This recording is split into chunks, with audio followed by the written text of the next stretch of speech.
I actually liked the ending of Danganronpa 3. Yeah, I think that the ending... I specifically didn't like that, like, specific 5 minutes. Yeah, that I get, and I know that, like, there's multiple reasons to hate the ending of Danganronpa 3. It's not just the fact that, like, it does a dumb thing. I know that also the gameplay is total horseshit. That final rhythm game is just the most bullshit rhythm game I've played in my entire life. So I absolutely get that, but I don't know. I was just giving my opinions, but I definitely did it wrong. Oh well, it's rough, man. But like talking about Danganronpa 3's ending, I actually do think that Danganronpa 3's like the finale of it, they do like give a really cool final meaning to Danganronpa 3. I feel like the takeaway from that game is actually pretty cool. I agree there. That's why, specifically, if they had dropped the controversial completely random, like 5-minute scene there, and then left the rest of the game alone, the game would have been perfect. Yeah. It would have. I mean, it was my favorite Danganronpa game up to that point. It was. Yeah. I loved all the characters. I mean, the problems I had with both 1 and 2 were both resolved in the game. That's and true. then. Well, that was weird. My character just randomly decided I'm going to stand here and not move and give an animation, even though nothing caused it. Oh, speaking on happier, more fun notes, guess what? Two things, actually. Guess what? Chicken butt. Yikes. I had a cable guy come today, and he checked our cable and found out that the old guy who messed with our who put in our cable did it wrong and put it in a way that made the cable downstairs work, but the internet not work as well. Mm-hmm. So he fixed it. I don't know if you can tell right now, but I'm not lagging out like crazy when I'm talking to you, Thomas, and you're not robotic. All right. So it is way better. Souls on him. Whatever. I'm doing so bad this run. I forgot to take both my demon drug and my armor drug, so oops. How's Godness not dead? I think I'm gonna run across the entire map before Ebony finally stops.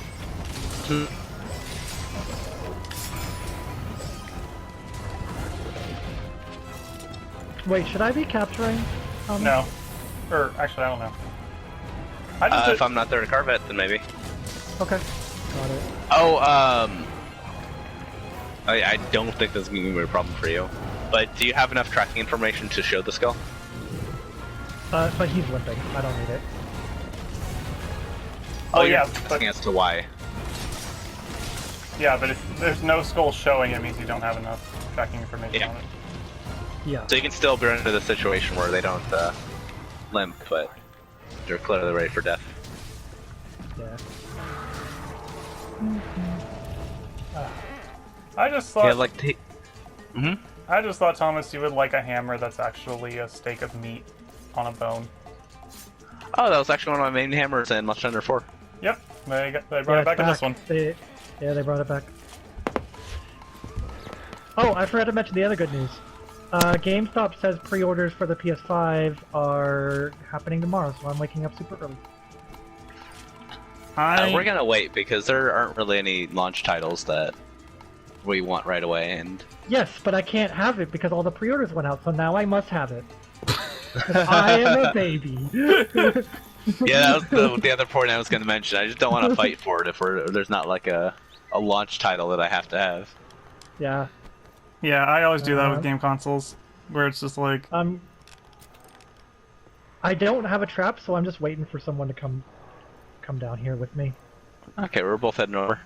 No, okay. the stupid... Oh my gosh. Stupid, handicapped, retarded dinosaur. It's heading back. Why do you use that thing, by the way?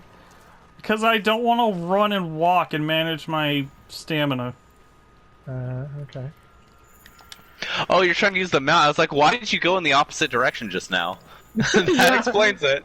Yeah, I have like never used that thing for this entire game. I used it once, found it awkward, and just was like, nah. That's exactly what I did too. Yeah. Oh, you're underground. Yeah. Yep. So, we beat Case 4 of Danganronpa 2. Congrats, you're almost done. Yeah. Oh, okay. And, I finally willed the G-Force into existence by...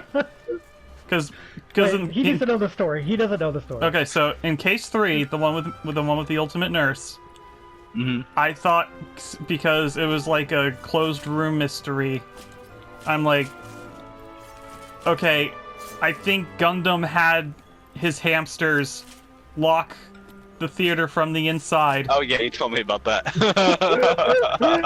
And I was convinced 3/4 of the way. But no, in this case, the killer... I made fun of him for the whole thing of Case 3. Like, I kept saying, like, you really think it's fucking G-Force? They're like, go, go, go, hipsters, we gotta tie this person up. Forces in the movie I never watched. Yes. Yeah. Yes. And so, we finished Case 4, and we're like, okay, it's the ultimate... it's the ultimate breeder, we established that, and then they're like, oh no, well, how would he press the button on the back of the Ultimate Team Manager robot? He would have had to have gotten an ambush on him. And I'm like, yeah, he would, but that wouldn't be a problem for some hamsters. And it turns out that, yeah, he used his hamsters to turn off the button on the... Yeah, he fucking willed this into existence. He, like, for 3/4 of Case 3 was like, it's G-Force, it's G-Force. I'm like, no, Corey, it's not G-Force, stop it. And then by Case 4, he's like, it's G-Force, and I'm like, fuck it, it is G-Force. Damn it, man. And I figured out like one part that like Kurt was apparently like trapped on when he first played it. Yeah, okay, wait, don't tell him. Do not tell him. Do not tell him. Alright, Thomas, here's... Yep. Okay, so at one point of the final case, an alarm clock goes off in the men's area. That's the strawberry house. Okay, clock goes off. Do you remember why Nagito does not hear that clock? The top of my memory, was he in the secret room? He was in the, I don't remember. The what? No, there he was the secret room he had to be able to get into. Not yet. No, not yet. No. Okay, now that sets the stage. You could explain, Corey.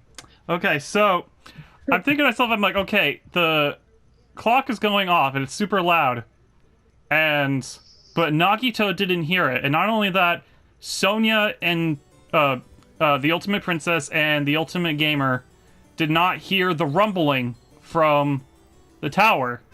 And I just want to point out that he is theorizing this well before the game has even prompted him to think about it or has given any of this information up by this point. Yeah, I know where this is leading. Go ahead. I remember I'm thinking like, okay, so apparently Sonya did not hear the rumbling, Nagito didn't hear the rumbling or the alarm, and it appears that the Ultimate Gamer did not hear the rumbling either. I'm like, okay, so what do those have in common? And I'm like, oh, because Nagito was in the freaking deluxe room and it's probably soundproof. And I was so mad at this point. This killed me when I played the game. I actually died to this question. And you know, because it gave you a Hangman's Gambit, I couldn't fucking figure it out. And the thing is, once he figures it out, he gets past this and he puts in Deluxe Room and he knows it. He's so smart, right? It does a flashback to when Monokuma tells you about the Deluxe Rooms. It's in the fucking beginning! The day you come to the funhouse! This is like 2 weeks ago! And he says they're soundproof in one line of dialogue! Yep. One! What the fuck?! Yeah, on that case, they actually decided to like drop a bunch of information and then just never come back to it, and then there was like a lot of different things they talked about. Yes, and they just kind of expected you to remember everything. Well, Corey did! I was so mad! Well, no, this is the best part. This was like, okay, this theory can only work if the rooms are soundproof. So it wasn't so much I remembered, it's that, okay. Yeah, and that's how they really expect you to come to that conclusion. But you have to remember who's in the Deluxe Rooms. They never tell you again. There's no match. Oh yeah, they really don't, actually. I forgot about that. They don't. Yeah, they never even list them anywhere. You just have to remember it, and I did not. I don't know who did. Only you, Corey. Yeah, Just you. and I'm like, oh, and I'm like, oh, and the other person that was in the deluxe room was the ultimate breeder, and he was out he came out when the alarm went off. But why would he come out if the room was supposedly soundproof? And I'm like, yes, perfect. Signed, sealed, delivered. I'm the detective, big brain. And Kurt was just like, I was mad so at my livid. success like a hater. I was mad. It was like, come on. That was supposed to be our moment to me, but instead you just fucking... And this dude... Oh, did you tell him about the point where you figured out the entire murder, then second-guessed yourself and started to kill yourself in the fucking debate? No. Okay, so we're trying to figure out how was the ultimate team manager robot? How did he die by falling? And it was because he was wrapped up in wire, and they attached it to the doorknob. And I'm just thinking this, I'm like, oh, maybe it was done like this, and heck, maybe even like if the elevator went down, it acted as a slingshot, so it... He says the whole thing! He literally just states the entire murder! He's like, oh, what if he was wrapped to the doorknob, and then he was strung up? He says that he's strung between the door and the pillar, which kind of makes more sense, actually. But same idea. And then the question comes up, and it's in a non-stop debate, and he has to agree with someone. And the very first thing he does is he uses the word wire to agree with someone says to the doorknob. But and I missed the shot, or it he hit... misses the shot. Yes, he misses it. He hits some pink stuff. And he says, oh, maybe that's for the best. Then he spends the next 15 minutes firing every other bullet and every other thing, and I'm about to tear my hair out. Hold on. To be fair, I only tried to use the doorknob bullet on doorknob because Yes, I you thought did! You tried doorknob to agree with the doorknob! What the fuck? So definitely agree. Phoenix, right? And you try to contradict something by providing evidence that supports it. Yeah, I'm definitely agreeing with you with the doorknob, and then I think like 10 minutes passed, I'm trying to figure out, and Kurt's just like, no, Corey, you already had figured it out. And I'm like, what did I put again? He's like, oh my gosh, Corey, it's just... And I'm like, oh right. And then Kurt's just like, I'm actually mad. I've never seen anyone get it right, and then spend 10 minutes getting it wrong. Oh my god. Anyways, I know that you hated Case 4, Thomas, but it was actually the most fun we had just because of just dumb streaming. Oh, did you hate Case 4? The reason what I didn't like about Case 4 was the motive. That was actually the motive that I did not like the most out of any Danganronpa game. Oh, really? I thought it added more of an ultimatum, which I thought was That's cool... exactly the point. It wasn't a motive. It was, if you don't kill, everybody dies. And the whole point of Danganronpa is kind of the opposite. It's, no, you have to basically drag down these ultimate students. You have to convince them to kill for a petty reason. Not necessarily a petty reason, but you're convincing them to kill. Mm-hmm. To show the world. And when you give them ultimate justification, absolutely anybody's willing to kill here. It's not a matter of, I need to kill for money, I need to kill for my family or anything. It's, no, I need to kill or we're all gonna die. And that's the problem specifically I had with it. Go ahead. Yeah, I was saying this to Corey earlier, but in my opinion, the Danganronpa is that the point of it, when they introduce each motive, is to like show how like these 15 people or whoever can be like the different reasons that people will eventually be driven to murder, right? Like each motive is like a different reason. That's how they kind of go through it. Like they have like, you kill for your family, that's terror, right? Or you kill for your lover, that's for the Case 2. Or you kill because you're insane, that's Case 3. Right? But like eventually... Case 3, I don't want to say it just yet, but I had a problem with the motive there as well, for a very, very similar reason. Yeah, I guess so. But anyways, the point that I'm bringing out is that eventually Danganronpa had to do you kill for survival. That did have to happen at some point. But at the same time, that's not actually murder. That's self-defense, and It that's is. you can justify that. But you don't have this student that's actually killing because they're driven to kill. Well, they're driven to kill, but they're not driven to kill their other students. In his case, his justification was, if I don't kill them, we all die. So either I survive or they survive, and this has to be done. Otherwise, if I don't do this, everybody will starve to death. Yes, and I think that in that way, it makes Gundam pretty much the only character in Danganronpa who kills for a perfectly fine reason and does not deserve what Monokuma does to him at all. Like, he's actually completely justified in his murder. He's the only one. There's one other very much arguable case, and 3 specifically. I know Corey's thinking of somebody else. Well, to be fair about Peko though, Fuyuhiko was not justified. Peko was. Fuyuhiko was not. And Okay, thank you. Peko choosing to jump into it means she dies by, like how people in duels in the very old days would die by their representatives or whatever. Yeah. Basically the same thing. Then. Okay, cool. Just wanted to point that out. Just wanted to. But it's on purpose. I know.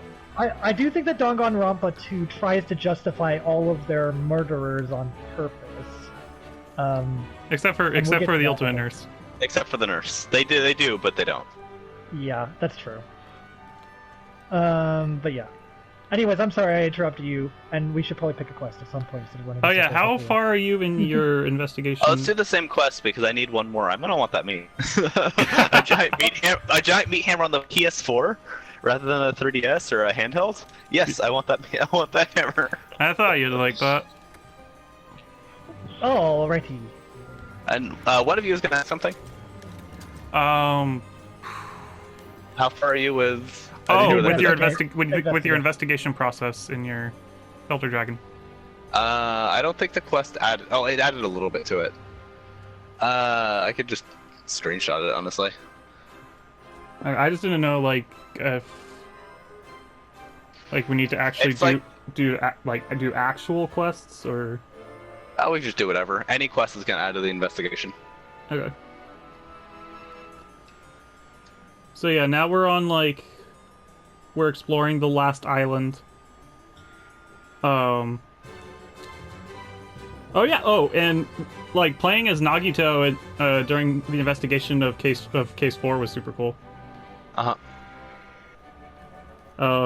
got to act super crazy, and yeah, I feel like being 10 years removed from Danganronpa 2 and coming back to it has really reminded me, even the parts that I didn't like. Yeah, even the parts that I don't remember liking as much. I forgot how clever and good and well written it is.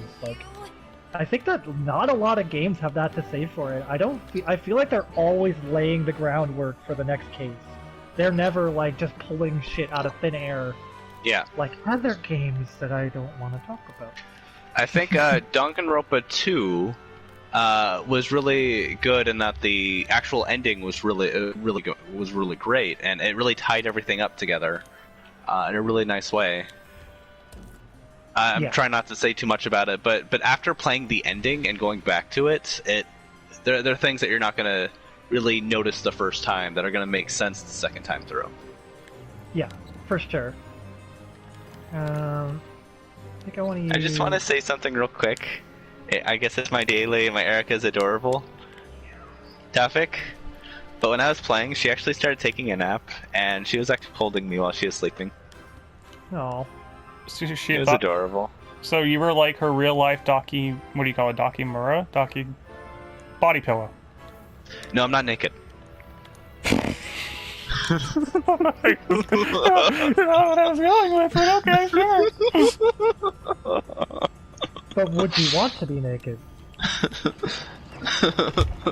No, because if I accidentally touch something, I must got my PS4 controller in my hand. That's your reason? What a nerd! Oh my god! Nerd. I don't know why that just made me burst out laughing, started to blow out eardrums.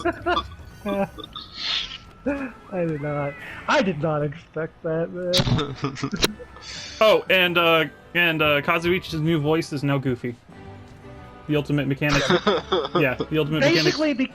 Basically because we hate him with a fiery passion at this point. And I'm just like, I had which guy again? I missed his name. The ultimate mechanic. Ultimate mechanic. Oh yeah, he was just kind of. So Yeah, this is. That probably is that's one of my. Aside from like the couple motives that we already talked about, that was my biggest weakness with Danganronpa 2. Was I really didn't like most of the characters.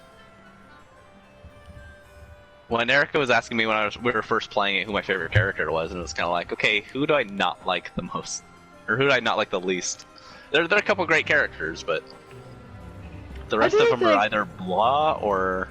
I do think I understand that that everyone has their different opinions, and you know some things you'll like and some things you hate. But I will say, I would maybe give it a second look, because I do feel like I'm not trying to dismiss your opinion. If you don't like the characters, you don't like the characters. But I will say, coming back to it, a lot of characters that I didn't think I liked, like I just thought I hated, were actually kind of fun. Like even Mikon and her reasoning. At least it's kind of amusing, like when she turns crazy, they kind of do a good job of it, even though I don't like that character. Yeah, and one of the other things that are definitely helping the both of you as well is voicing them yourselves and giving them a personality. Because that was the weakness I had with them. I didn't feel like they had personalities. Yeah, they were all so one notes that there was just nothing interesting about them. Okay, the princess is vulgar and she's not a virgin, she curses. Okay. I like her though. I'm so simple-minded. I'm so simple-minded. but Corey, I'm not, and I like Sonya too. Yeah. But I do feel like having you playing it and feeding off your excitement helps me enjoy things more, which is good. I think that's a good.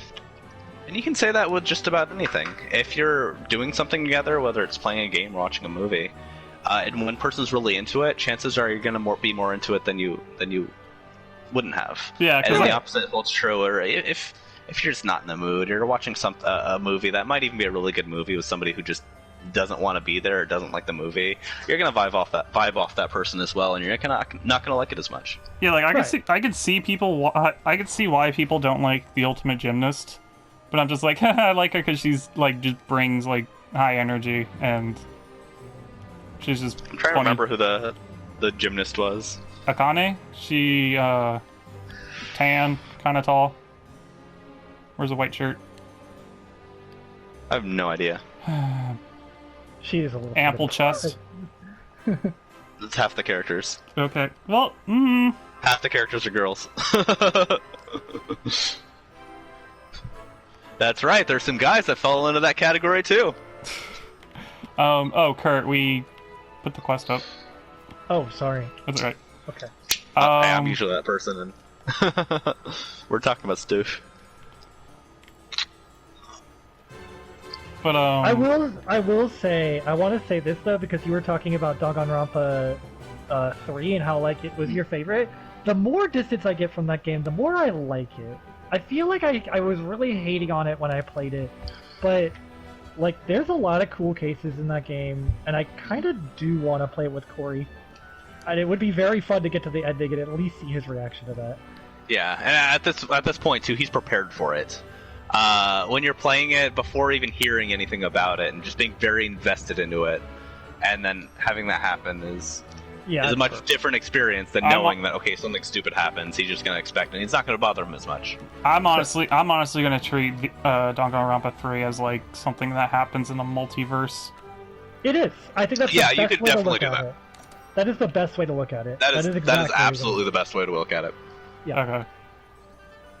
Don't forget too, I also played the spin-off game, and I even platinumed the first, or I think I nearly platinumed the first game. Yeah. I watched people play that game. It looks like it has the worst controls I've ever seen in my life. I don't know if it does, but just the way people like walk around like they're playing with fucking tank controls and only shoot twice, and it's all ugh. So the problem is definitely the gameplay element, not so much the actual gameplay, but the amount of it between content. Yeah. So it's just kind of like, okay, here's the story, and then stop. You need to go do this. and spend more time doing that than the actual content, and then you go back to it. That was always my problem with BlazBlue. I always wanted to get into BlazBlue's story, but it was like I would like Just to go play on the YouTube and fighting watch game. it. This is from a guy that Yeah. loves BlazBlue. Just watch it on YouTube. It's not worth it. Yeah. I tried doing it on what was it? Continuum Shift. It was like on the 3DS version of Continuum Shift, which was the second one. And I'm just Yeah. like, oh my gosh, it's a visual novel with like different endings. Oh, Yeah, it was Oh. like, yeah. That was Persona 4 Dancing All Night. Oh, I played that thing to completion. It's a lot more manageable, definitely. But just the amount of just here's all this super this huge amount of story, and it's kind of like okay, but then they go through and they have to repeat like the same thing for each character, and they don't add anything to it. And it's just like work, and I'm just like you're just like I want to play the next song already. Just let me play the next song. Right. Yes, exactly. It's a lot more manageable. It's a whole lot less long than a BlazBlue game, but it is also like, why the fuck did you stick a visual novel in a rhythm game? Like, what were you thinking? I felt exactly the same. which is funny That because was it's going to be doing the same with Kingdom Hearts, but, but Another game that did we're gonna that love it. heavily, and neither of you have played this. Corey's asked about it. The first Dynasty Warrior style like Fate game did the same. yeah. And the whole thing was basically a visual novel. Oh, And then okay, here's this fight. And then the second game was really cool because it corrected that issue. But then it also kind of like retconned the story in the first place. So it's kind of like, okay, well, what was the point of me even doing the story in the first game? So in this case, again, Corey, if you want to get it, play the second. There's no need to play the first. I really The do want second to play game the does it second. better, and you don't need to do the story. I want to play the second and so bad. about the Kingdom Hearts rhythm game, by the way. Oh, that- we're gonna enjoy it because it's Kingdom Hearts. No, but I am Basically. hopeful. I'm very hopeful that it is cutscenes. It looks like it's told through cutscenes, and it looks like they will be sparse, like most Kingdom Hearts game are, where Yeah. they don't tell you enough of the story and you don't understand what's going on because of it. Yeah, I shouldn't have compared the Kingdom Hearts to that because it is gonna be cutscenes and Yeah, not I'm hopeful. and not like dialogue text. Yeah, if it is dialogue text, I will be mad. Actually, I'll be like, why? It has a Kingdom Hearts game's never been dialogue text since Recoded. Yes, And that's because it was a cell phone game at first. yes, I know. Yep. But it could be. They could be that. They Well, could be that game. the cool thing about Recoded is that the people who actually went out and bought it actually really enjoyed the game for not like anybody I really know or speak to who played that game actually really enjoyed it. Like Yeah, the like gameplay element alone was worth it. Yeah, like gameplay, the fights, like yeah. Yeah, the mechanics behind it, really kind of everything about it was fun, and you don't even have to do the story. It's not really something that you have to worry about. Yeah, I love doing the computer Riku fight because just like you fight to like Riku's theme, and there's like 3 stages to it, or not 3. There's like 2 stages to it, and it's all in Riku's theme. And it's just really cool. One of the cool things about the story for Recoded is there is kind of like a reason for that game to exist that they just kind of put in there randomly. Yeah. What I liked about it was kind of the opposite, how it actually kind of filled in some of the blanks from beforehand. So we see, for instance, Riku actually being the one to basically screw over Destiny Islands. Mm-hmm. And we see that, and we realize, oh, okay, there's a lot more to actually what happened in the first game, and his Faults of Darkness actually make a lot of sense. Yeah. And then they still make him kind of, okay, well, Data Riku is kind of the protagonist here. He's the one who's actually protecting it, and he was chosen to protect it. And so they give him that dynamic of where, okay, here's his justification, here's what went wrong, and here's what screwed over everybody in the first game. But he is still a hero, and he is still on the side, on the proper side now. Yeah. So I felt like that dynamic where it just kind of really filled in some of the gaps from the first part was what really made it enjoyable story-wise. I did not realize that normal damage is not at all very strong against Ebony. What element is he weak to? Water. I will get out my... He's still weak to... He's weak to everything else though, right? I think he's like 2-star to ice and maybe 2-star to electric. I'm not sure about the electric part, to be honest. I know he's like 1-star to... He's like 1-star to, dragon, but with that much dragon damage... Oh! Okay, I just realized that I was fighting the wrong monster the whole time. There's the... Oh, there's Anjanath? Yeah. Yeah, there are two Anjanath. So I'm fighting Anjanath, I'm like, this seems strange for some reason. Does he have like an awakening part where he just starts... Oh, right, it's Hellblade Glavenus. Or Glavenus. Yeah. That's funny. So, if you guys want to hunt Anjanath, he's taking a lot of damage already. Well, that's cool, because Glavenus just showed up where Anjanath is. Oh, by the way, speaking, I have been playing a lot.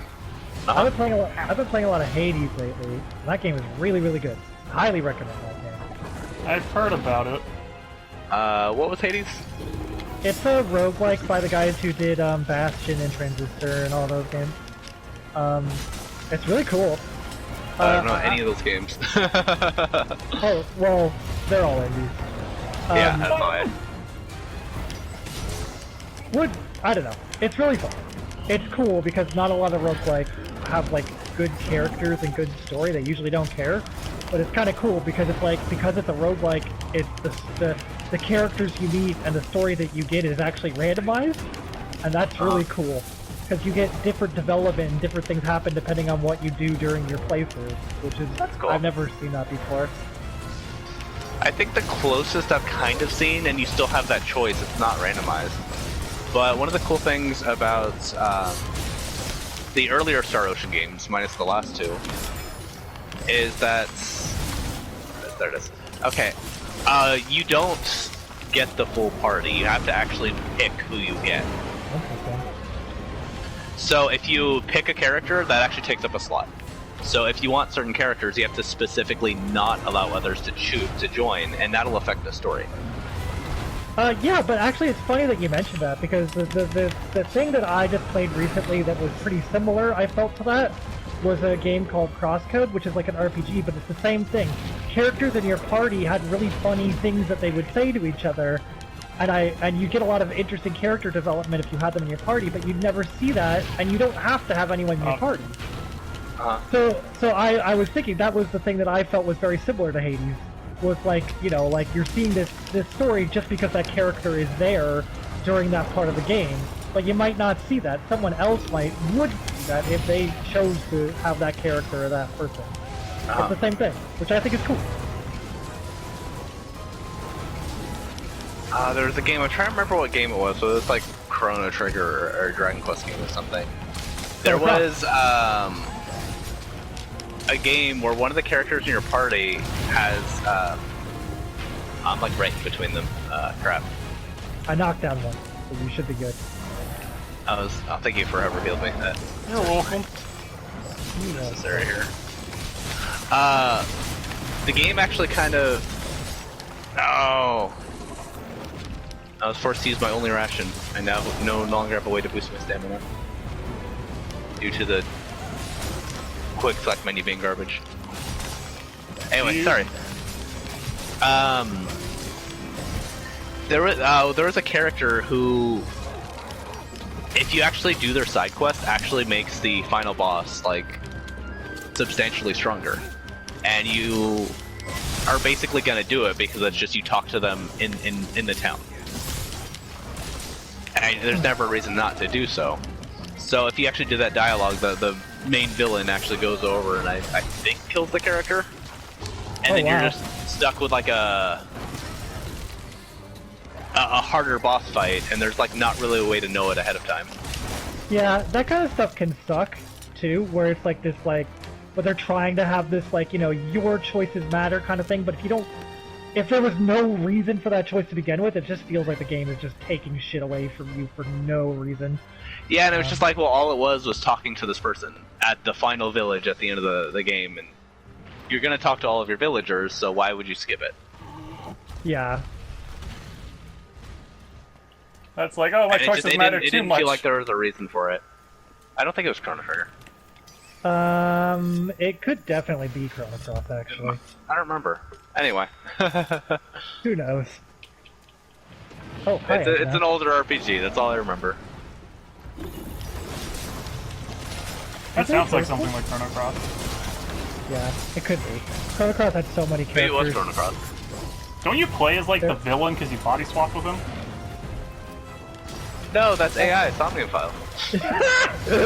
Got him! I thought I remembered reading that in like a Game Informer that you play as like the villain because you body swapped with him and you use like the villain's allies to... Don't remember. The end of that game, I think, has some meaning, and I did not understand it at all. The rest of the game is really cool. The very final battle is really confusing and really it's almost unrelated. It's very Final Fantasy-ish, actually. And they try to tie it in... Yeah, they try to tie it in with, the original Chrono Trigger, in fact, at the very end of it, and I had never played Chrono Trigger, so I just, like, did not understand. Oh, you didn't? No. At the time, I had not played Chrono Trigger anyways. I played it since, but I still haven't played Chrono Cross recently enough to be able to tie the two together. I didn't know where a wall was, so I just... Oh! He's kind of got knocked down. Interesting.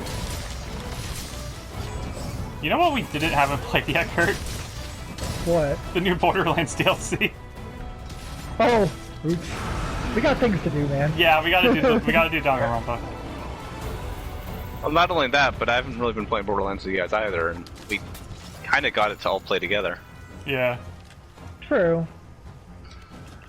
Can I just like say that I'm just not as interested in Borderlands 3 as I was Borderlands 2? Yeah. Yeah, entirely. I don't know why either.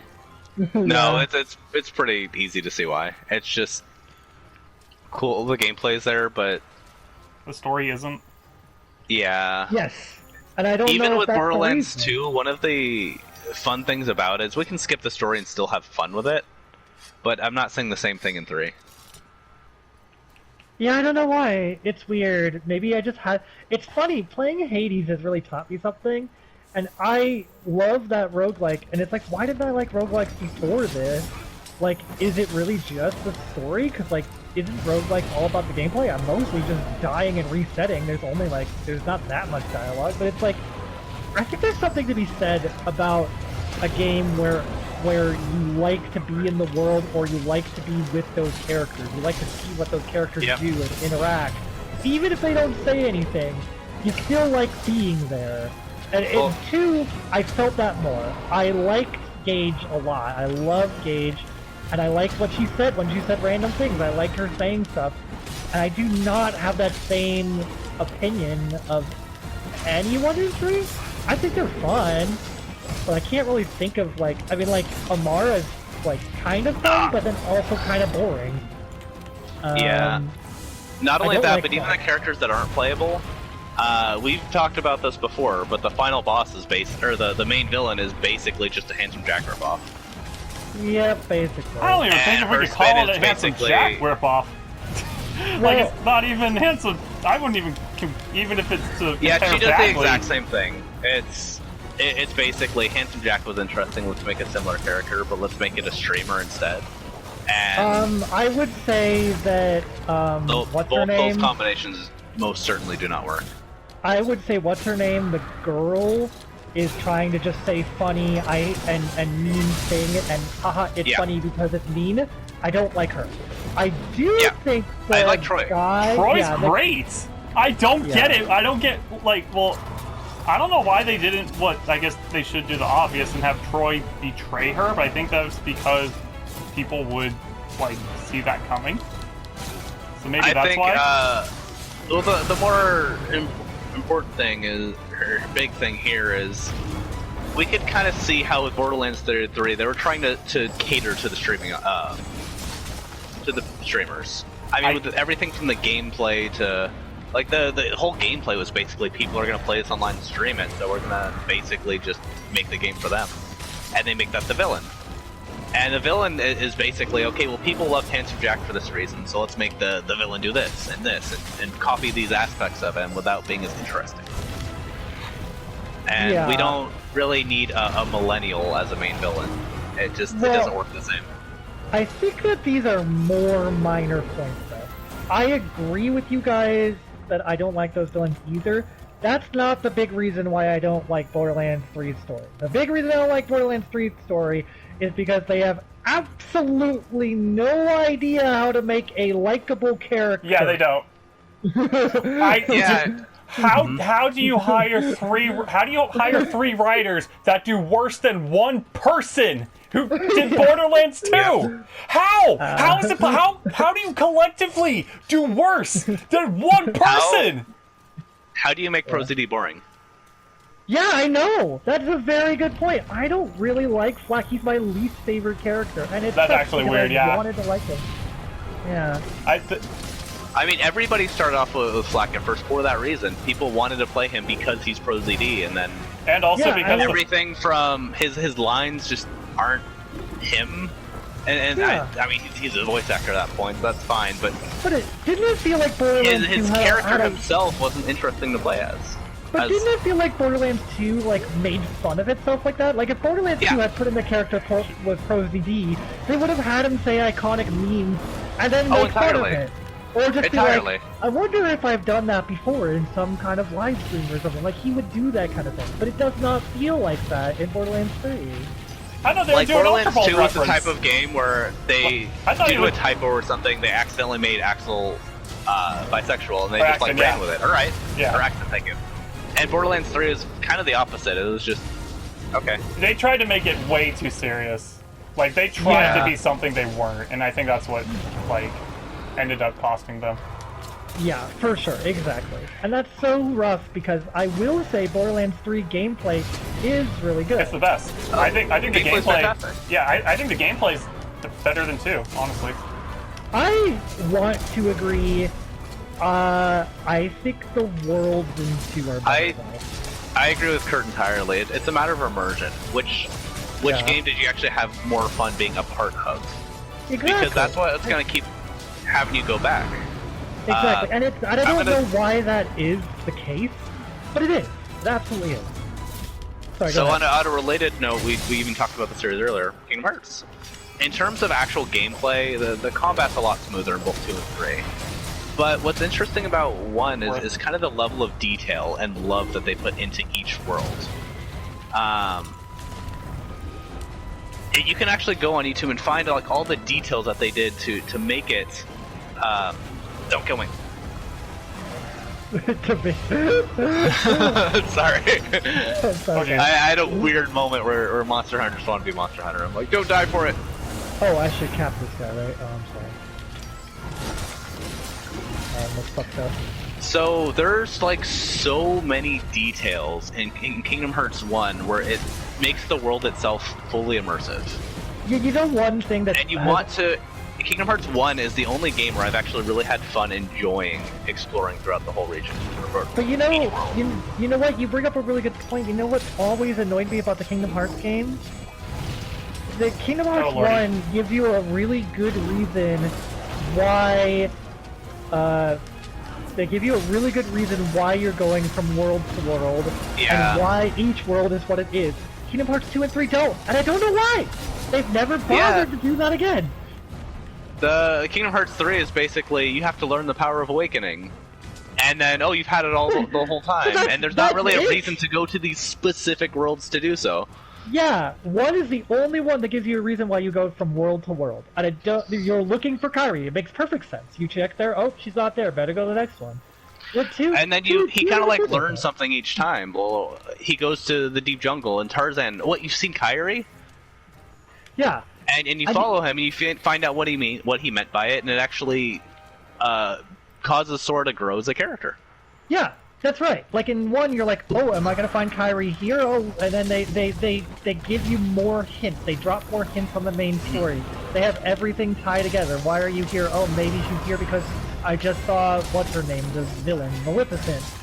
She went through a dark door or something. Like, you know, like they give you reasons, and then they never did that again, and I don't know why. Yeah, you go through like even then when you don't find her, there are other reasons like Monstro, where you meet Riku, and Riku's going after Pinocchio for this reason. Wait, what do you mean? What do you mean? What's going on with Kairi? And then Sora kind of learns more about it, and it ties in really well because it shows you that Riku actually knows what's going on. He's trying to save her, and Sora's kind of oblivious. He learns more about it, and it ties in Pinocchio to her circumstance. And they do that with every world. Yeah. It is a more minor point, though. I do think that, like, even though that is, I do think that makes that world better. Oh, Lord. I will say Kingdom Hearts 2 is overall a better game than Kingdom Hearts 1 in my opinion. I agree. The difference is that world immersion for me, where I actually did enjoy 1 more because of it. The gameplay in 2 is phenomenal. It's arguably the best. Yeah, that's like how I prefer Explorers of the Sky to Super Mystery Dungeon. It's like the same thing. It's like, yeah, Super Mystery Dungeon does have better gameplay, but it, like, parts of that story feel disconnected versus the original. Like, I like being in Treasure Town. I just like Treasure Town. Yeah, having that place that's your home that you go back to. Yeah. And in regards to Super Mystery Dungeon, I've told you about so it before, but I hated the request system. Absolutely hated it. I hated the randomness of it. Super Pokemon Mystery Dungeon. I think where the Yeah. Requests are basically, okay, this will get you this ally. You don't do anything on the request board. You're not actually going around rescuing anybody. It's, you're gonna do this and it's gonna give you a new ally. But you're gonna be, it's gonna force a really awkward randomness to it, where, alright, I've gotta fight a level 50 Charizard, and I don't have an ally that's level 50, so I just can't do the dungeon. And it forces the story through, so I can't even deal with that issue. Not to interrupt you, but did anyone see me just fucking chop his tail off in midair? I did. No, but thank you for telling me. I've got a tail to carve. I'll flip that shit.